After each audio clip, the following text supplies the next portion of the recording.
Hit the lights. You've discovered the Halfwattpod. We want to educate and entertain by tapping into the most trusted source of new technology, the ones installing and innovating it. You, the tradespeople that build from the ground up. Join us as we talk with industry leaders, veteran contractors, and even some young blood. Nice. Welcome aboard.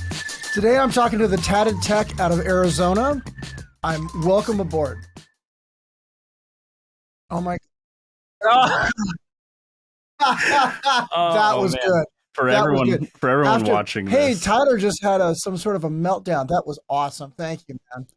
Yeah. With me is Gage. Hi, Gage. How's it going? There was an explosion of arms in the background. It was so funny. So we had a little technical malfunction, which we worked through. I watched your YouTube videos, man. You have a lot of energy. Tell us about yourself. All right, so my name is Jordan. Go by Tatted Tech. That's what majority of the people know me by.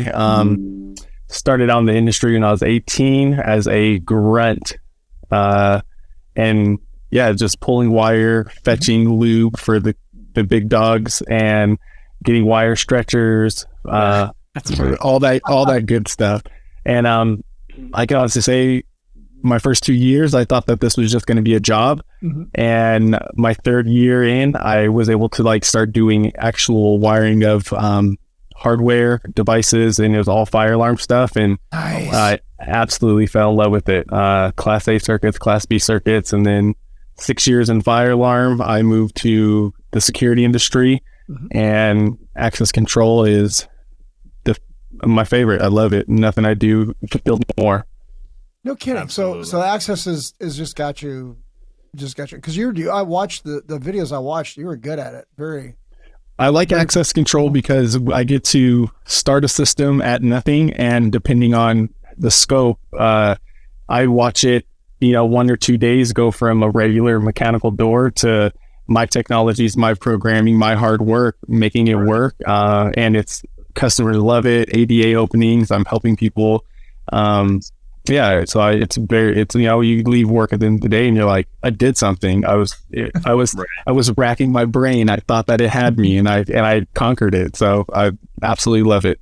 Well, I also like your vest, the vest that you had in the tool bag. I haven't done a lot of field work in a while.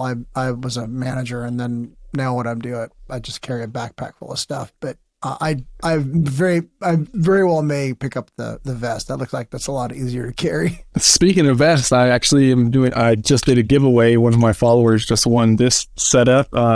Atlas 46 has to be probably one of my biggest supporters. They have, since I had a viral video wearing their rig, they have supported me nonstop. I've done multiple giveaways. They've sent me stuff for me to try out. I have the only Saratoga 2.0 vest that is released. I wear it, and it's crazy because it went from going to work, I get paid to go to work, and then I just post what I love to do, and then now I get free tools. It doesn't get better than that. No, it does not get any better than that. So what kind of licensing do you have to have in Arizona? I'm not familiar with the licensing down there. So I have my C7, and as all contractors, got to be bonded, have to be insured. I do everything solo because as of right now, I cannot afford workman's comp insurance because I am a single dad, and it is just everything costs too much money. So yeah. I work for a company, one of the number one integrators in the United States. I do my 9 to 5, and then I put all my work on the weekends, and I travel to California, do my installs in California. I have a couple of installs in Vegas. So I try to keep all my personal work to myself so I can actually save that money versus throwing it right back into the company. And I get it. Yeah. So right now I'm very small, one person small, but I prefer it. I do a job, I make maximum profits. I'm not kicking a bunch of money out to employees, sales employees, and believe it or not, TikTok has gotten me majority of my sales. Wow. So because of your stance on social media, both in TikTok, Instagram, and I guess both, but and the one I watch were all YouTube. That's done nothing but help you. Absolutely. So I just ended an ambassadorship with Ideal. I was able on Christmas to give out almost like 2,000. Super small, super small Ideal. Holy cow! They gave me about like $1,500 worth of tools to give out to my followers, and that's what I love most. Anyone that I work with, any brand that I do work with, I tell them off top, like, if you give me something, I have to be able to give it back to the people that follow me. So I've had a couple companies say no, and I just keep pushing, because at the end of the day, my content is, I was doing it before I had anybody supporting me. And now that I do have people following me and supporting me, liking, sharing my videos, like, I'd like to give back. So I interviewed Mike Holt and just last week, and I sat here and my cheeks hurt at the end of it. I was blown away by this guy. Well, wait, hold on. Your cheeks hurt? Paused. No, I was just like, I had this dumb grin on my face. The guy impressed me. I was just like, wow, you're impressing me. You have the same enthusiasm, the same drive. I mean, he that's all he talked about. This guy's 72. He's a mountain biker. You got the same exact enthusiasm. You are right in the same path, doing the same thing. You're working honestly 7 days a week. Yeah. You've got a kid you're taking care of. You've got endorsements. You've got your presence online. You don't stop. And those are exactly you were telling me the same exact things that he told me that made him what he is. And you're in the same boat, man. Props to him, because you said he's 72, and I will tell you right now, this is exhausting. So if him at 72 is still doing this, man, more power to the man. Yeah, absolutely. Because you're not stopping. If you're working in Vegas, you're working in Arizona, you're working in California, you've got a license that works in all three of those states. Actually, so my license is good in California. My license isn't necessarily good in the other ones. Tyler, cut that out. So yeah, the other ones are more like personal. Like I have the install I just did in Vegas was one of my friends, 7 camera, 4 megapixel install. Okay. So like I don't do any commercial in those ones. Only commercial I do is in California, and biggest one I have so far is I did Elements Salon, access control, speakers, CCTV, and so like recurring revenue on that, things of that nature, and that's what I'm trying to capture. So the reason why I go to California a lot is my youngest 2 live out there. So I am already out there twice a month, every month anyway. So I might as well make it financially beneficial to myself. Help out. Yeah, and hit a job while I'm there, do a quick install, and then spend time with the kids and splurge that money on them. Right. Good. Excellent. Right. Well played. I think you were saying right before we started that your son actually had a football game today. Yeah. So I have full custody of 2 of my boys, and my 13-year-old had a football game today. So like I literally walked in this door and it was like, I think it was 6:32, and I know he started at 6:35. So I'm like scrambling, downloading the app, doing the whole 9. That's funny. I appreciate you being on time. I do. Yeah, for sure. I know. Being punctual. Being punctual means a lot. It does, right? It's a character thing, right? You would think as the oldest guy in the room that I would be more punctual.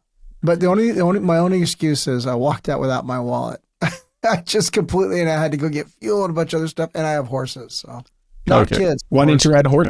I mean, I would have been on time and just rode a horse.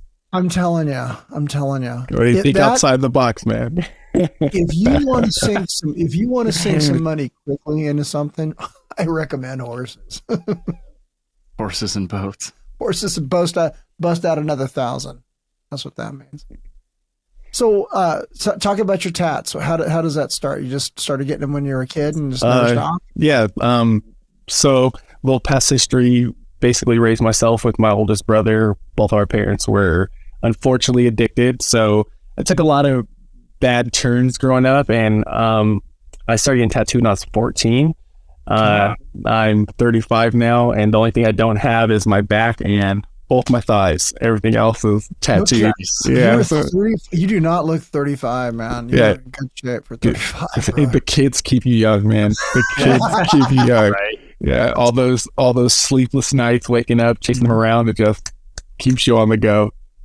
So how did you pull yourself out of that situation? What did you do? And what kind of, how can you tell our listeners like how you get out of that? In all honesty, all credit to my first son. I had my first son when I was 17. I was going down the wrong path before I had him. Nothing, no drug related anything, just like hanging out with people that you feel are your friends and your loved ones when you necessarily don't have that around. I had my first son. I actually did get arrested when I was 18, and I got put on a strict probation. That probation made me straighten up, or basically in so many words, it changed my life. And I'm super grateful. I did 35 days in Tent City out here in Arizona. I don't know if you know about it, but it's a jail where you sleep in a tent. Yeah, Arpeos, Sheriff Arpeos.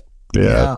And so it worked for you. Oh, absolutely. I actually wrote him a letter when I was 22 years old and basically told him, like, hey, that incarceration I did saved my life. Like, I was so scared to go to jail after that. I didn't jaywalk. I didn't litter. I didn't change lanes without a blinker. Like, it was very serious for me. So, I didn't change lanes.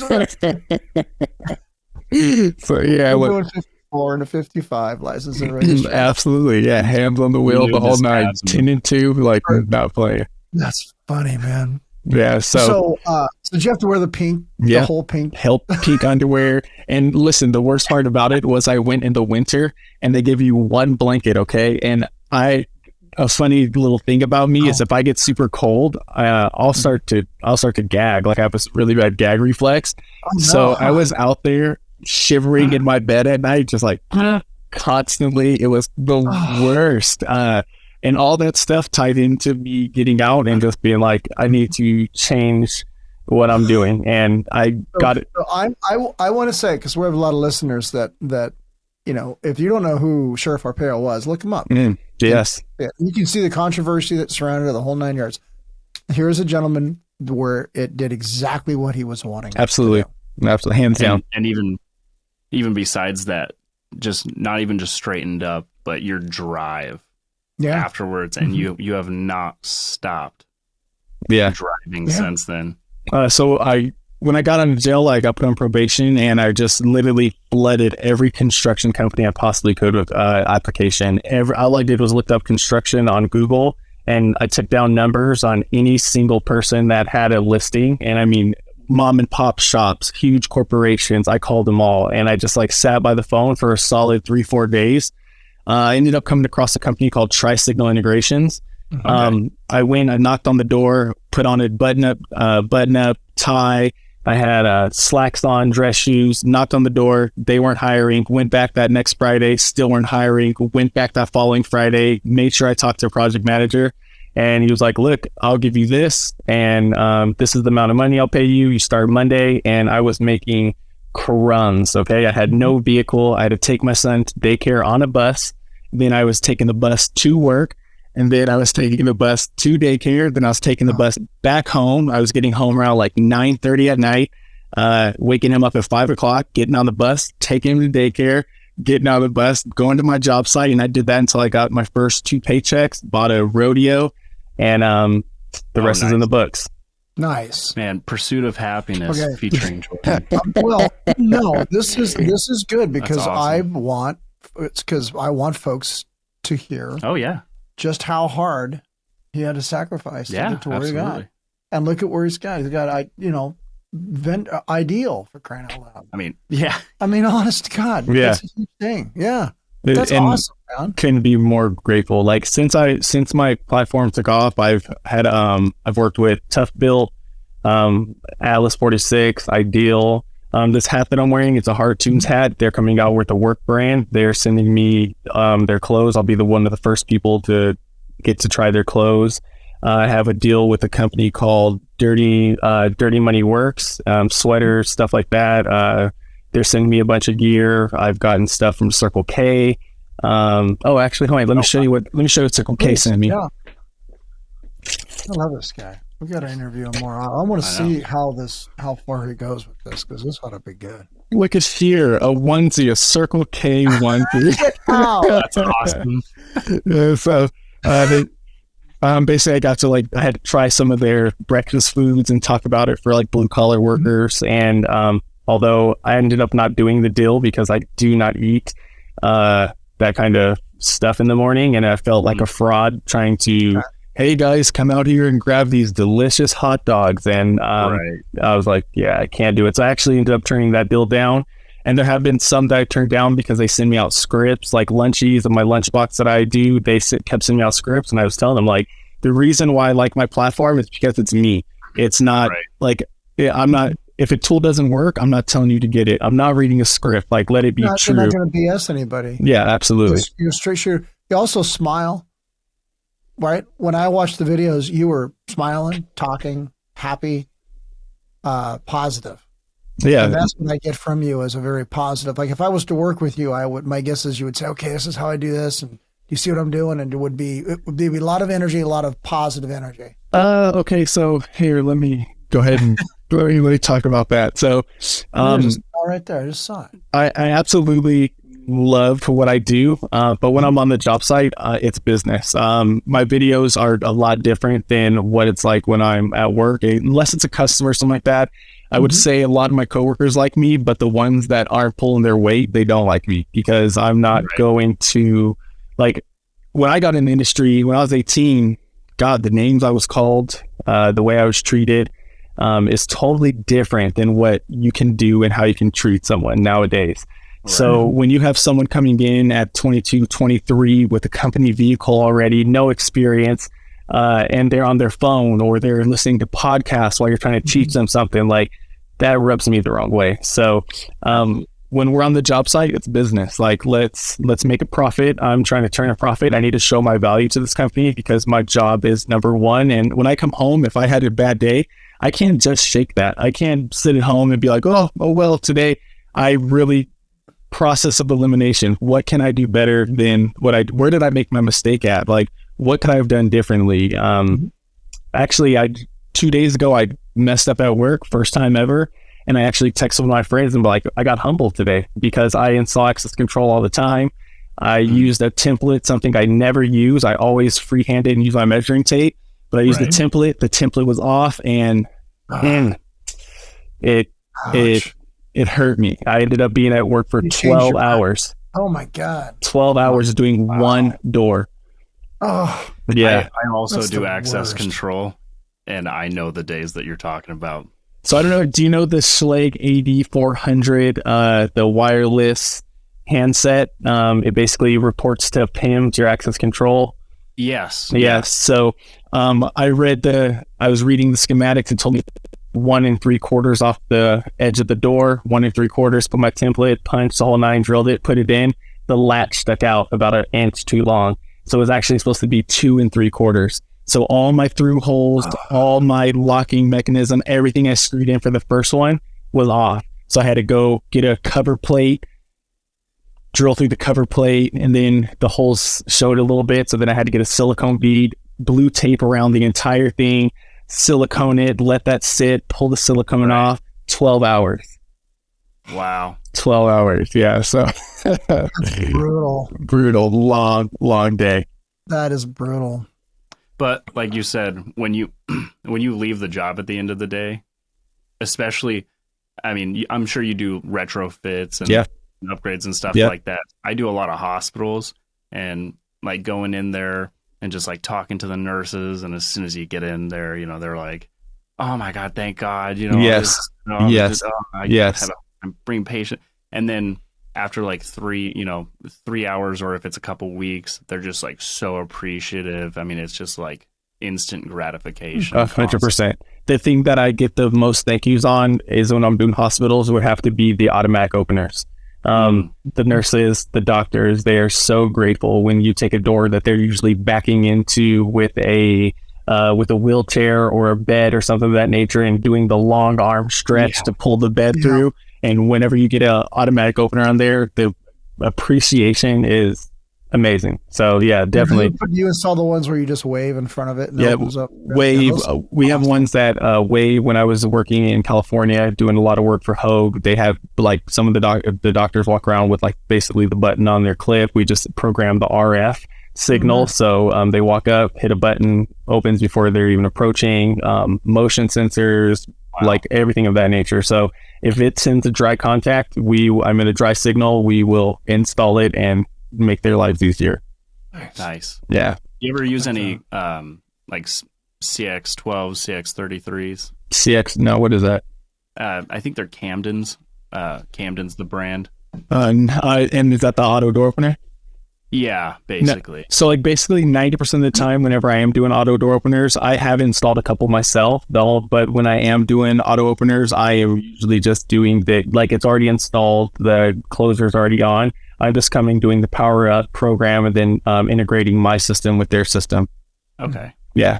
So I don't really look at part numbers. I look at schematics. Like I try not to look at part numbers or everything because I don't want to ever go into a situation and be like, oh, I know this door and then hook something up wrong. So I've done 1,000 access control systems, and every time I do them, I'm reading schematics versus oh, this brand, this model, this is how it goes. I like to look at everything as if it's new. Of course, a lot of things you'll see, it starts to make sense. I've touched Linnell all day, so I can't look at Linnell and be like, this is new. I don't know what this is. But I do as far as the stuff in the field, depending on what readers I'm installing, OSDP, anything of that nature, I make sure that start from scratch, white, green, red, black, and then what color reader, what color do I want this reader to be that dictates the other connections. Right. Yeah. Right. So, all right, are you Linnell certified? I am Linnell certified, yes. That's so much more impressive than having forklift certification. Take that, Instagram. Yeah. So I'm certified, but for myself, with my company, I do Pro Data Key, and I'm a dealer with Pro Data Key. They're an amazing company, Bluetooth app, tech support, if you 24/7. I've been stuck in some pickles with them, and at 2 a.m. I get a call back, and they're willing and ready to help. What was the name of that company? Yeah, Pro Data Key. And that's an access control company. Control company. Yep. Manufacturer. Yeah, absolutely. Okay, I've never heard of them. Why don't we get a hold of them? So we can talk to the rep. Now I want to. I just love the fact that we're not talking about fire. You don't like fire? Oh no, God, that's all I do is fire. Oh, okay. Yeah, so I started in fire. I'm a one-trick pony. When I was doing fire, I was going a NICET, and that's how I got into access control. Was I went to a NICET class. It was in Arizona, here, because I lived in Vegas at the time. I had my F card in Vegas. I was supposed to get NICET certified. I came out here, and then a company called IES, they have 2 techs there, and they were like, you do any security, blah, blah, blah, blah. And we started talking, and then they actually interviewed me, but I didn't take the job because they wanted me to move out here. So then I went into Las Vegas, and I started looking into this industry that I didn't even know existed, because when you come in from where I came in from, like I said, I just spammed my application out everywhere. So I knew nothing about the field that I was getting into.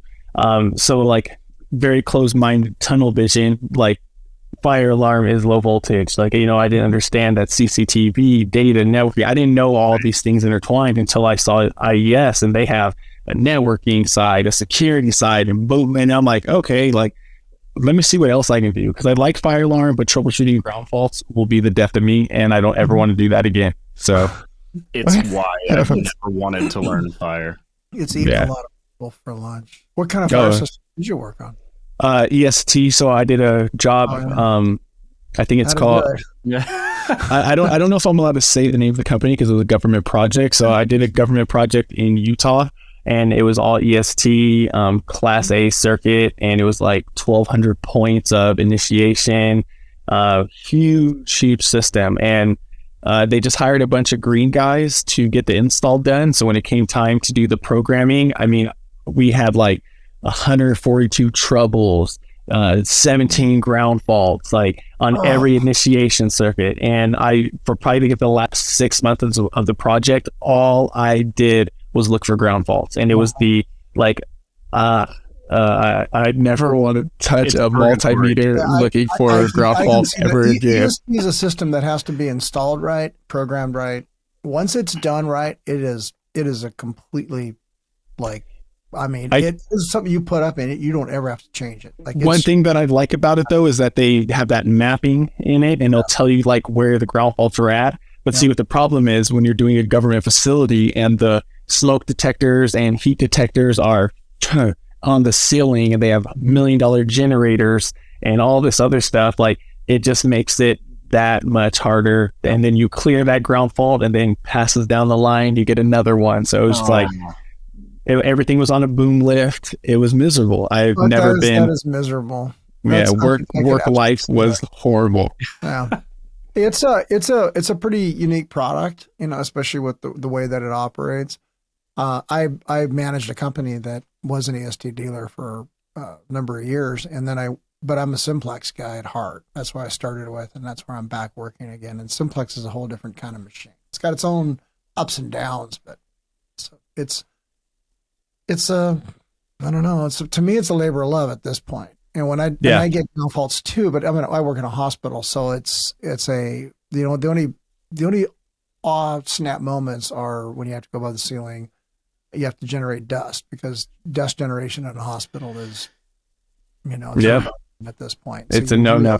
Yeah, it's a huge thing for Aspergillus. So you just, you work within the parameters, and we're a huge campus. So, there's biggest never in the Northwest. Oh, it's huge. It's 42 nodes. It's huge. If you saw this thing, your jaw'd hit the floor. So I'm the senior guy on it, and so I've got a bunch of people that they don't work for me, they work with me. And then we sort of tag team what we're going to do, how we're going to do it. And so my job, at least towards the end of my career here, is just absolutely, like, if you like fire and you don't mind troubleshooting ground faults and all that jazz, it's like going to work in heaven. I mean, it's just, what am I going to do today? I think I'll do some programming. Yeah. I was at, when I took my Linnell certification, there was these guys from Oregon University, and they were like, we just managed a campus. And I didn't even know that was a thing, I didn't even know that they have people that just manage the access control. And so for the longest, I'm like, that is the dream job. Like, I want to have a golf cart. I want to deck my golf cart out the way I want it. Like, I wanted my own office space on campus. But right now I work for a company called DH Pace, and I've never been happier. My work home life is, I've never worked with such talented technicians. Awesome. First and foremost, I have a gentleman named Josh. He is brilliant, darkest sense of humor in the entire world, but he's brilliant. I have a gentleman named David Kane. He's the OG at the company. He's like in his 50s, out here pulling wire, drilling doors, doing this thing. Like, I never experienced a work group like this. I've worked for a couple of integrators in DH Pace, like our management team, solid. Travis, our ops manager, best guy. I'm so happy here. But for the longest, I'm like, I don't want to work for a company. I want to work for like a university. I want to just go to one place. I want to know that place like the back of my hand, and I want to be able to solve the problems. And when my day's up, pass it on to someone and like give them the knowledge I've obtained. Like, that was the goal. And then I worked here, and like, I cannot see myself working for anybody else. Like, for instance, and there's nothing wrong with that. But exactly what you just said is exactly where I'm at. Where I'm teaching all my they're my fellow employees how to troubleshoot, how to program. The stuff that they don't know, I'm filling in the gaps, because when I do leave, and whenever that is, I don't want any vacancy. I don't want any void. I want everything filled. And as these guys know, because I instruct as well, it's something that's been pounded in me since the military, is that everybody I'm working with has to come to my level of knowledge and understanding. Absolutely. Should not go to the grave without having expunged everything out of my head. Good, I'm done. Yeah, absolutely. You're right. It's when I was growing up in the industry, I mentioned this before, I remember asking guys how to do things and getting like shunned, like, oh no, just go pull this, go do that. Like, they felt like if you learned what they knew, their job was at risk. And at the end of the day, absolutely. Because what if you pick it up better, faster, do cleaner work? Well, then they don't feel like they're important anymore. And one thing I've learned is, like, I'd much rather be able to tell the guys that are working with me, like, hey, I'm going to do this. I would like you to do this. You do this, and know that all of those guys can either step in where I'm at and I do that, or I'm telling them this, I'm assigning them these tasks, and I know they're getting done to a certain level. And that's exactly what we have at DH Space. I work with some guys on their sites. I've never been on their site before, but they know they have enough trust and faith in me that they hand me the prints and say, these are the troubled areas. That's what we need to figure out. And I don't need anyone to hold my hand. And when they're on my site, I'm like, hey, we have these cameras to do. these are the IP addresses, knock that out. And then we know right then, right there, like I don't have to be like, hey, did you do this? Let me check. Let me look at it. I get to just like, that's a part of the work that I no longer have to be obsessed about. I can let that go. I pass it on to someone. They're going to handle it. And now I come on and I do my part. I like your enthusiasm. I do. I love the fact that you're going at it the same way I go at it. And when I teach students, I say, look, I don't want you to be okay in 5 years. I want you to crush me. I want you should be better than me. And at the end of this game, if I'm turning out journeymen that are stomping me in the ground, and I've got a lot of folks that I know that are absolutely doing stuff I could never do. Like, great. That means I was successful. That means that, and it's not my idea. It's not me.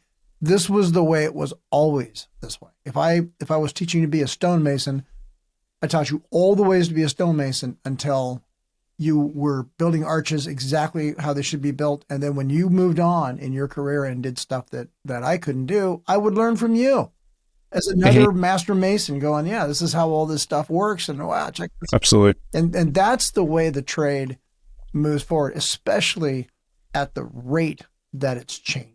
Like LEDs and new lights. I mean, I don't know if you looked at the code change for 2023. It's a game changer for the NEC in 2023. It is it's a different NEC that's coming our way. And 10 amp breakers in your house because you don't need to have 15 or 20. Wow. The loads are down low enough that they're going to go to 10. Think about that. Think about the fires that you're going to prevent. Everything's going to have arc fault. Everything's going to have GFCI. It's just, I mean, with LED lighting and lower power consumption, that's a game changer. So, not only are we teaching our apprentices to be better and showing them all this new technology, there's stuff coming down the line. And like you've already experienced it, that is just like, you've got to get it, understand it. How does it network? How do I talk to it? Old guys like me who never learned who didn't learn all that type of technology, they're not going to pick that up. It takes a team. Mm-hmm. It takes a team. A lot of the things that I do when I install, I'm lucky enough to know enough well-roundedness about it. But when I get stuck, there's guys I rely on. Ray from Wire Guys helped me with a audio sound. I did a landscape audio. Called him before I did the install, and he gave me the how-to on how to make sure I ran independent runs to my subs, made sure that only so many speakers were on, because in my mind, I was just going to daisy chain the entire landscape audio, because that's how you do it in a commercial setting, and landscape audio is different. So there's guys that I lean on when I need help with something, and it would be naive of me to think that I am so good at what I do that I don't need help. And that's what I ran into a lot when I was growing up in this industry, is that you could be a younger guy and have a better way of doing things, and I would try to share that with foremans of me, and it would just get shut down. Like, no, this is how you do it. Don't strip your wires like that. Like, I have a video where I'm doing RJ45 and I'm using my finger, and I do it in 35 seconds. That video hit 9 million views. And if you look at the comments in it, everyone's like, "You're going to have carpal tunnel in 4 years," and I'm like, "Why are you?" That is the exact industry that I grew up in. You have find a better way, and someone will find the smallest thing to nitpick about, rather than just being like, "Hey, good job." And that's why I try to. I follow some guys on social media where their entire profile is just making fun of those guys, and they're so funny if you haven't seen them. You're gonna have to share something with me, because I'll send you something. I haven't. Yeah, I haven't.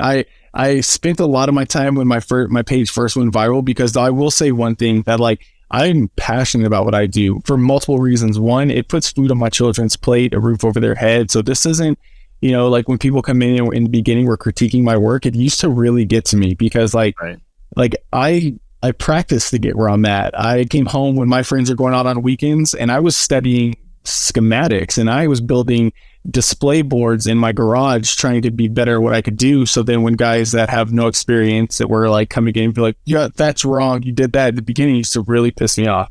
But then when I learned and I just sat back, I'm like, you know what? TikTok doesn't understand that this is a negative comment or a positive comment. It's just a comment. It keeps me in the algorithm. Let it go. Right. Also, let it build you up and don't worry about it. Yeah, absolutely. Yeah, good attitude. And you know, if you even dig into those guys, they'll be like, well, my brother's an electrician and he that just like, okay, I'm just many times wasting my time. We've always done it this way is bullshit. That is the worst. It's the only way we've done it. We've always done it this way. It just makes me come unhinged. Yeah, and absolutely. People who know me know I can come unhinged. So it's like, God, it's just ridiculous. When my page first started catching traction, I had some poll guy. He does polls and stuff, and the beginning of his messages is like, "Clean work. This is dope." Blah blah blah. Well, Red Wing sent me a notice like, "Hey, we want to do some work with you. Pick a boot out and blah blah blah." So I reposted it, and the reason why I reposted it is because it's not to brag; it's to let people know, like, crush it at work, and the opportunities are endless, right? Right. So he comes into my inbox and he's like, "You're quit showing off. Like, we get it. Your page is popping, but no one cares and stuff." And I'm like, well, I'm like, bro, miss you with your negativity. And then he's like, well, I know someone with Red Wing and I'm going to make sure you don't get that deal. And sure enough, he did. He knew someone with Red Wing. He stepped in and Red Wing didn't see my boots, didn't answer any or my contacts or anything. And I'm like, are you so upset that like you? It's jealousy, man. It's just jealousy. It's incredible how much time people have sometimes. Yeah. Oh man. But the funny thing is, right, I wore Red Wings since I was 18 all the way up to that point. Until that point, I've never bought Red Wings again. Like I would have never, oh man, I would have never went back to any other boot. Red Wings where it was at. My first pair of Red Wing boots were the paratrooper cable ones that you smack and you twist the cable and it tightens it up from top to bottom. You're kidding. Is that what you're doing? The video. Oh, big timer. Those are my first boots I ever had. So they lost me as a customer, and like rather than reaching out to me or any nature, they just completely stopped talking to me. And any company that I work with, if they hit me up like, hey, we want you to try this, to do this, I screenshot it and I post it. And the reason why is, one, it's my page. Like, I get to post what I want, how I want. But if someone comes into my inbox and he was things he was saying, it wasn't positive at all. Right. So I could easily have showed them, like, look at the way this man is talking to me, right? And no, they just complete all communication with me, didn't send me the stuff they said they're going to send me. And I'm like, for what? But this guy was upset with me posting that Red Wings wanted to work with me, and he canceled that deal for me. I'm like, all right, I have to say the way that you get your social media presence, and I'm only aware of a couple of things because I don't have I'm not a huge social media guy, but that's my job. That's his job. That's the younger guy's job. But the way that you're setting yourself up and the way that you're moving forward in your career and the goals that you have, this is going to be commonplace. Like, this is like you're on the cutting edge of how this is going to be done in the future. Yeah. And so old people like me who haven't realized that, every 7 years there's a new way of doing stuff. It's time for us to go out to pasture. Like, I have the last person who should be telling you how to live your life is somebody who's goddamn 58. How do I know? The hell do I know what it's like to be 35? Well, I don't. But you know what? I one thing I do is I really appreciate all words of wisdom from any elder, because it is a different world, but you were doing things when, like, for instance, fire alarm, right? Like, these meters and stuff now that can tell you how far away a ground fault is compared to like what your multimeter was when you were in the field doing service work. Little gerbil running inside of it. Exactly. Yeah. So like, you have your techniques. Yeah, we have better technology, but your techniques with our technology, it blends. And so, we can't say that, oh, this guy's an old timer, he doesn't know, or this guy's young, he doesn't know. We have to go into each situation and hear out what someone is saying. And if it doesn't work for you, it doesn't work for you. But if Johnny Depp knows how to install something better than I do, faster than I do, but it's not the way I do it, I'm not going to tell him not to do that. You know what I mean? Like, do it your way. Like, especially as long as it gets the job done and it's clean, exactly. I don't care. Job done. Yeah. Think about the guy who's going to touch it after you. That's my number one rule. Anytime I get a green guy, make sure you're labeling. When you're finishing off your tape, leave an end on the end of your tape. Like, those little things, like, go so far. Every time you touch something, leave it better than the way you found it, and leave it absolutely there. Absolutely. Okay, I work service for an access control company, so I'm sorry. 100%. I'm sorry. Yeah, I'm sorry. 4 hours. So how many times do you go into a building? And you say you do hospitals, right? So my 2 biggest clients are Nike and I think the largest chain in the Northwest, but none of them are the largest hospital like this guy. Okay, so you go into Nike, I'm going to assume, over 40 doors, access control? Yeah. Or more? Yeah. More or less? Yeah, we just did a 300 door building recently. Yeah. So 300 doors, and if you go into one panel that isn't labeled, that's a game changer. Yeah. Versus walking into a panel and it's labeled. Like, as soon as I used to open up a panel and it was access control and there wasn't anything labeled, I knew right then, right there, oh, I'm screwed. Like, now pulling off readers to see which reader is off. Yep. And then tracing that wire to see which power supply it's going to, where's my triggers, and panel time alone doubles because I don't know anything. Yeah. There's no label, not only labels on the wires, but labels indicating, okay, it's cool you have your doors labeled 1 through 20. I wasn't there during construction. I don't know what door 15 is. I don't know what door 1 exactly. is. What's door 15? 100%. Yeah. Did you leave prints behind that show me what door 15 is? No. So the labels that I stress it to everyone, your labels are so important. Probably the most important thing you do.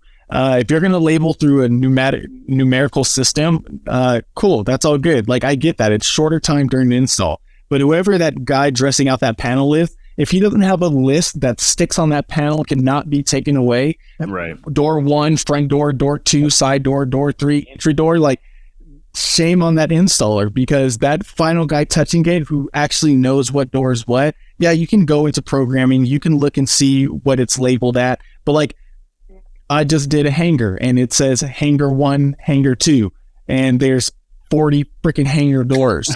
Like, what? Cool. At least you would narrow it down for me. I know that I'm at a hangar now, but like, what door? Yeah. Absolutely. Pull a reader, walk around the whole facility. I couldn't have said it any better myself. You're exactly right. When you walk in and someone's left a set of prints, and and in the fire, it's a requirement now. So I mean, that's not the case in security and access control. They can leave whatever the hell they want, or not. If they leave anything at all. If they leave anything at all, yeah. Other than some scrap wires and some trash in the can. A business card that says "Good luck."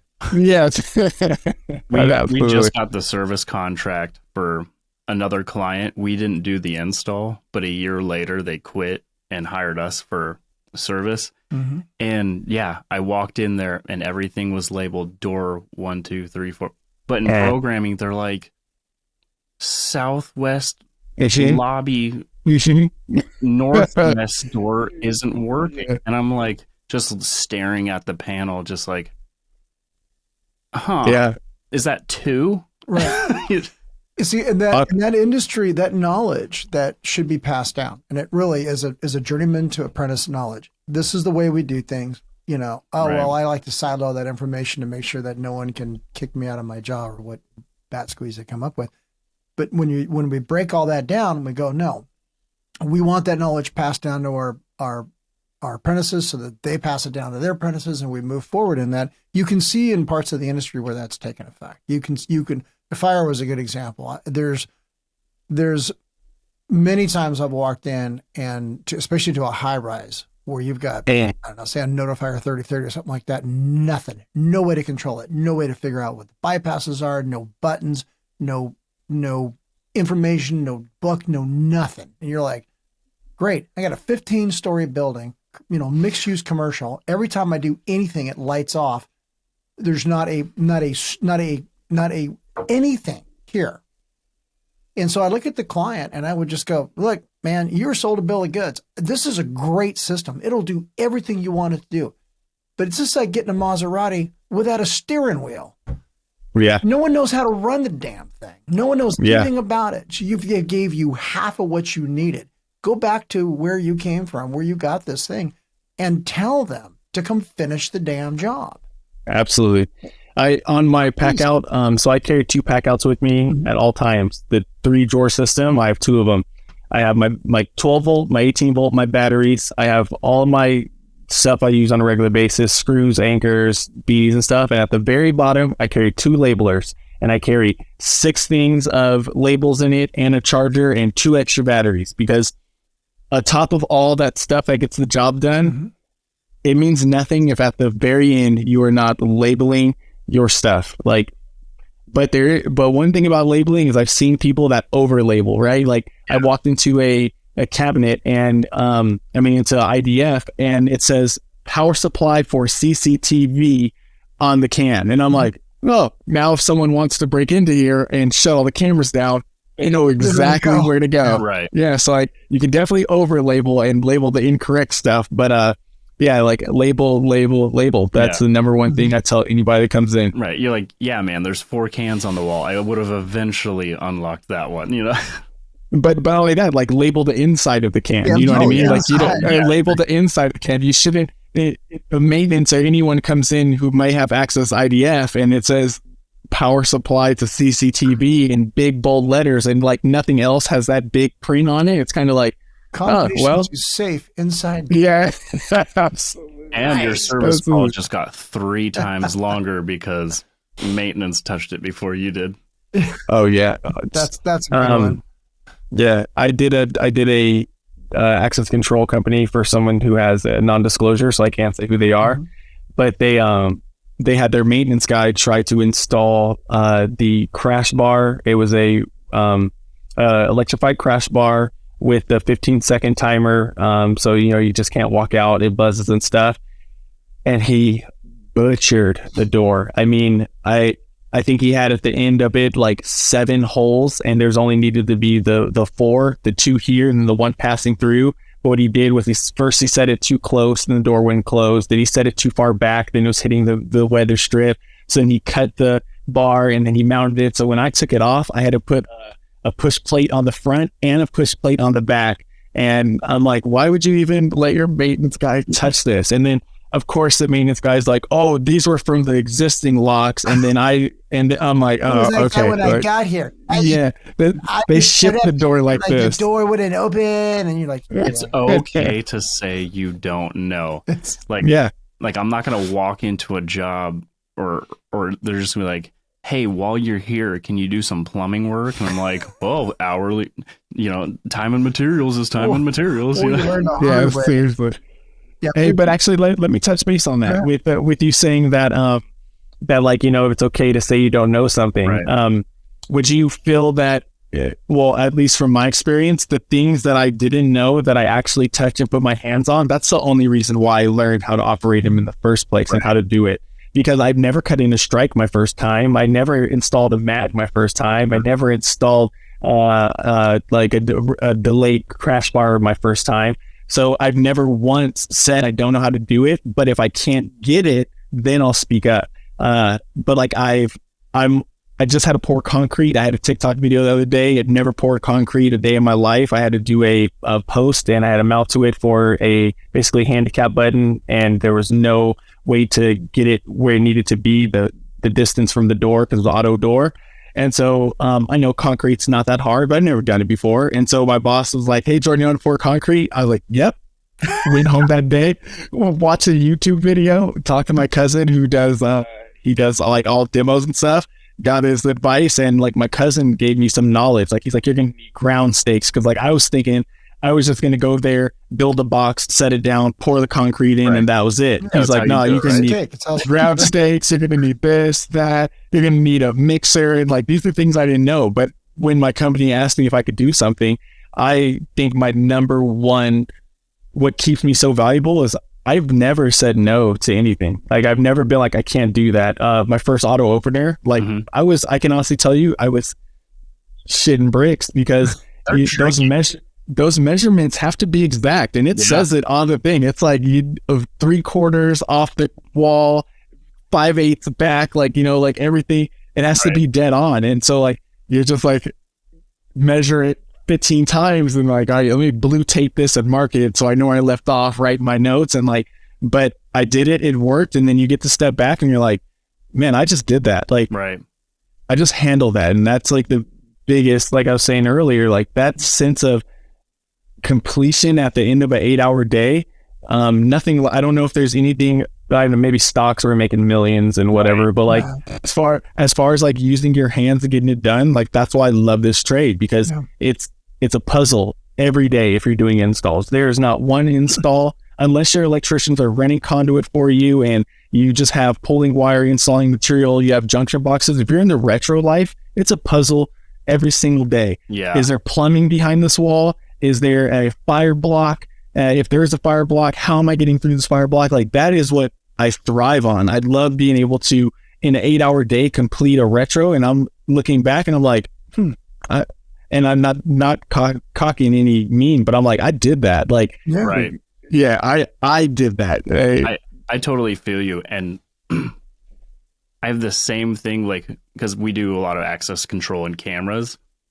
I don't like doing cameras, not because there's anything wrong with it, but unless it's like a complicated, install, I'd much rather do access control because of that like challenge and the difficulty. It like drives me and I love it. And then it's just like, well, with CCTV, you're relying on somebody else if they have a networking staff to supply you with the right subnet, right gateway, right IP address. And I'm telling you right now, I'm on a project that has absolutely been killing our company because the IT is not good. And we install cameras. They're like, switch the subnet. Okay, no, try this IP address. And I have 2 guys on site for 2 weeks. We installed 6 cameras. Whoa. 2 guys, 2 weeks, 6 cameras. And then we had a bunch of other ones installed. We mounted them because it came to the point where I'm like, you know what? These are the IP addresses they gave us. Their VPN wasn't working. That's not on us. Let's get our stuff done. So now we can say like, look, our material's in. We IP'd it to what you told us to IP it. If we go back, that should be a change order. Unfortunately, it didn't work like that. And so we had to go back to these cameras, pull them down, reprogram them. We'll default them because IP addresses were no longer good. Default them, change IP addresses, subnet, and then touch every camera twice. So like, that's why I don't like cameras, because access control, it is on you. There's because you own the whole network. You're not dealing. And with if for some reason the network doesn't work and there's no communication to the access control, like they still have their keys, they still have like everything can still be managed. But the second you throw a camera up, you plug it in. They had the guys pull our wire, give us biscuits. A couple of our cameras, they did A on one side, B on the back side. So like now I'm troubleshooting. That's bad. Yeah, it's not going to connect. It's going to show that you're connected, but the heartbeat is going to be significantly slower. So then you have to test. You got to put a toner out. You have to get. I use Ideals. Thanks to Ideals. Shout out for sending it to me. Nice. I use Ideals network. Like basically it tells you on one end that this is punched down this way, and then you put the remote on the back end and it tells you which way your wires are on that end, and you see the crossover. Now you got to go repunch down someone else's work, and like one camera that should be taking you 30 minutes to install is now you're 2 hours in. And so I feel you on the not liking cameras. And then the port blocking or MAC filtering on security firewalls, all that. You're just like, I'm accessing and in it hospitals, it's like the ITG at our hospital, they're really on their game. Like they do not mess around. They know it all. And so when you're dealing with them, that's their baby. So they'll set it up for you. But we had to attach what we call TSWs, which are UL listed PCs, essentially, that the fire system uses. So it's a real computer, but it's a computer like, it's worth like $1 gajillion, and it had to be done. So when I get to this job, and I get back to this job, there's 4 of these things sitting there. They've been sitting there for 2 years. No one can get them on the network. So it's my job to, work with ITG to get them on the network. So I start the process and I start working with these guys. They wound up putting them in and then firewalling them from their own system, so that basically, because we can remote into those and manipulate the system, which is what we need, so that we can be anywhere on the campus and actually operate these machines. What ITG wound up doing, and it took me a while to figure this out, is actually firewall so that if you're, VPN in, you cannot get back into the network at all. So the firewall faces towards these computers. Now they have their own internal network that talks to the fire panels, but externally, that's how they did it. And they wound up doing hardware like everything. So when I was done understanding, when the ITG guy is really good at explaining how this is working, I'm like, man, he goes, that is the beginnings of how we deal with patient confidentiality. Like, that's just the beginnings of it. If you pop on our network with a MAC address we don't recognize, it's not just, hey, we've got a problem. It's like, hey, we got a problem. Here comes somebody to knock on the damn door. Like, that's how fast this stuff happens. And because of just not just HIPAA, but of everything else that happens on these networks from the time, because I worked at this place twice. I worked there for about 10 years and then left and came back. From the time I left to the time I came back, it's almost a different world in the datacom world. You cannot plug anything into a USB anywhere on the networks that it doesn't throw either a Dell encryption, or it will force you to encrypt your disk. Like I just took a thumb drive. The only way I can program it is to put it on a computer. And in order for me to put the program back on it, I had to encrypt it. Now, that means that if a simplex guy shows up and needs that program, he cannot access it without having that passcode, period.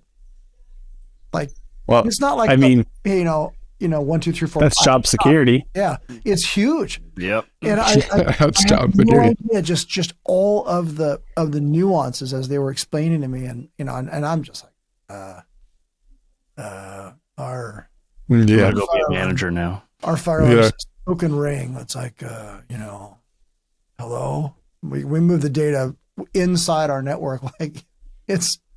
And now we're about to move over to a fiber network, which will be completely and entirely run by our IT.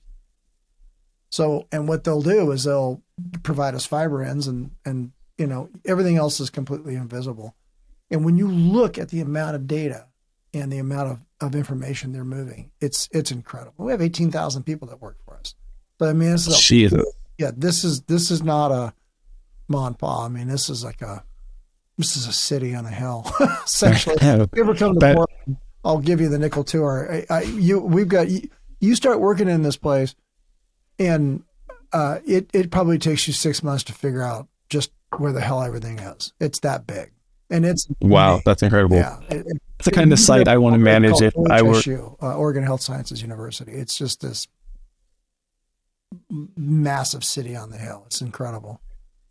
If I ever got out of DH space, that is definitely the kind of job I want to be at. Something that's that massive, where you're continuously learning, and once you do master it, you show you're important. You just can't be replaced by anyone. Because like you say, if it takes 6 months just to learn the lay of the land, imagine when you're there for 5-10 years, right, and you know the land, and you know the doors, and what's usually causing this. You know where where the bodies are buried, and where the problems are, where the problems aren't. There was a contractor that we used up there that came on board, probably halfway through my first stint, and those guys who were apprentices in IBW then are now running the show still on that hill today.